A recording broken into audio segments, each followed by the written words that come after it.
আসসালামু আলাইকুম। কেমন আছেন সবাই ফ্রেন্ডস? অনেকে আমাকে প্রশ্ন করে থাকেন বা কমেন্ট করেছেন যে আমার এক ফ্রেন্ড আমাকে, আমার বিএফ আমাকে, আমার জিএফ আমাকে ইমো থেকে ব্লক করেছে। আমি কিভাবে তার ব্লক ছোটাবো বা কিভাবে তার সাথে আমি কথা বলবো, বিকল্প কোনো ব্যবস্থা আছে কিনা আমাকে একটু পরামর্শ দিন বা আমাকে একটু হেল্প করুন।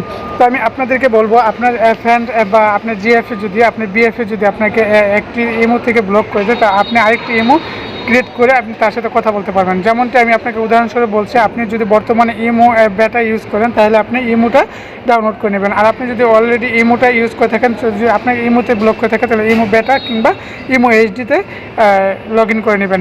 তাহলে আপনি অন্য আরেকটি নাম্বার দিয়ে আরেকটি ইমো খুলে নেবেন, তাহলে আপনি ওর সাথে কথা বলতে পারবেন এবং ওকে কানেক্টেড করতে পারবেন। তো আশা করব আপনারা আমার কথাটা বুঝতে পারছেন। যদি আপনি বুঝতে না পারেন তাহলে আমি আপনাদেরকে প্রমাণ সহকারে দেখতে পাচ্ছি। দেখুন, আমার বিএফ আমাকে এখানে ইমো বেটা থেকে ব্লক মেরেছে। তো ইমো বেটা থেকে ব্লক মেরেছে, তার প্রমাণ হচ্ছে দেখুন কিছুক্ষণ আগে আমার ইমো থেকে ব্লক মেরেছে। তো আমি এখানে কিছু টেক্সট করে লিখেছি, দেখুন এখানে। তো আমি তাকে কল দিই, কলটা থেকে আমাকে এরকমই দেখাচ্ছে, হ্যাঁ দেখতে পাচ্ছেন your body is not online. তো ওকে দিয়ে আমি বেরিয়ে চলে আসলাম। তো আমি আমার ইমোতে আমি নতুন করে আমার ইমোতে ক্লিক করেছিলাম। তো এখানে আমি তাকে কানেক্টেড করেছি এবং দেখতে পাচ্ছেন এখানে গ্রিন চিহ্ন এসেছে। তো আমি লিখেছি, যদি চিনে থাকো তাহলে নক দিও।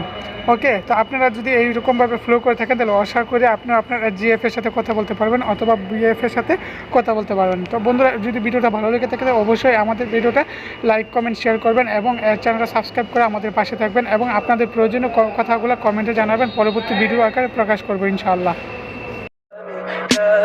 Tell me pretty lies, look me in the face, tell me that you love me.